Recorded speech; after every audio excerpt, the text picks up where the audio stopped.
Pernah kebayang nggak apa yang terjadi kalau harapan terbesar sebuah desa justru jadi ancaman terbesarnya? Nah, ini adalah kisah persis tentang itu.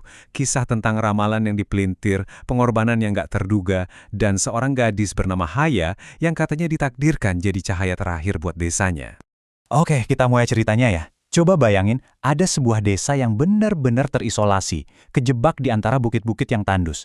Di sini tuh rasa putus asa itu bukan lagi perasaan, tapi udah kayak udara yang mereka hirup setiap hari. Dan di tempat kayak gini, ketakutan jadi senjata yang paling gampang dipakai. Jadi sumber masalah desa ini tuh bukan cuma soal kekeringan atau kelaparan biasa. Akarnya jauh lebih dalam dari itu. Sebuah ramalan kuno yang sengaja diputar-balikan, mengubah janji keselamatan jadi sebuah kutukan. Kondisinya separah ini, tanahnya retak-retak, sungai kering kerontang, lumbung padi pun kosong melompong. Ini bukan sekedar pemandangan loh, tapi cerminan dari jiwa mereka yang udah hancur.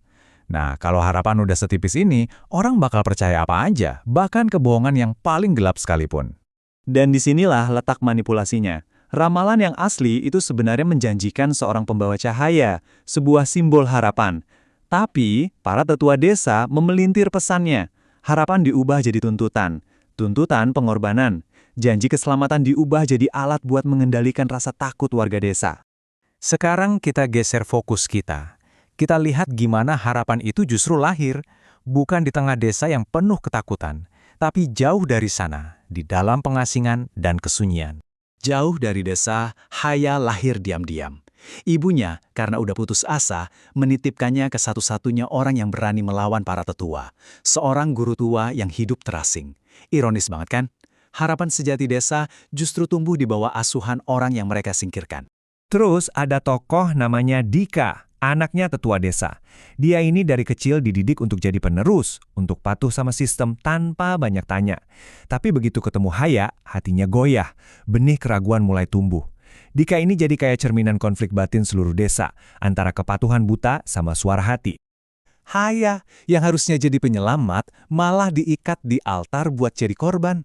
Di sekelilingnya, warga desa terbelah. Di mata mereka kelihatan ada keyakinan yang dipaksakan, tapi juga ada keraguan besar yang gak bisa diucapkan. Salah satu langkah, dan semuanya bakal berakhir. Dan semuanya terjadi dalam sekejap. Ayah Dika, sebagai simbol tradisi lama mengangkat senjatanya.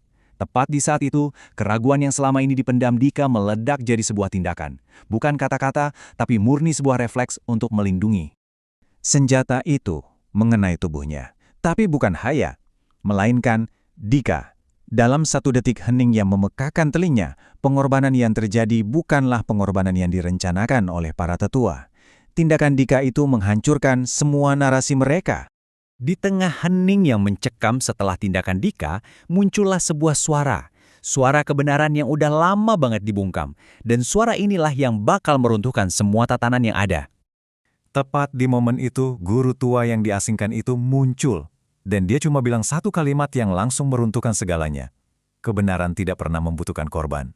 Cuma dengan satu kalimat itu, semua kebohongan yang dibangun para tetua selama ini hancur seketika. Satu kalimat kebenaran itu langsung memicu pergeseran kekuasaan besar-besaran. Otoritas para tetua yang dibangun di atas kebohongan, ya hancur lebur. Warga desa seolah-olah baru bangun dari mimpi buruk, akhirnya bisa mengambil alih nasib mereka sendiri. Terus gimana nasib mereka setelah itu?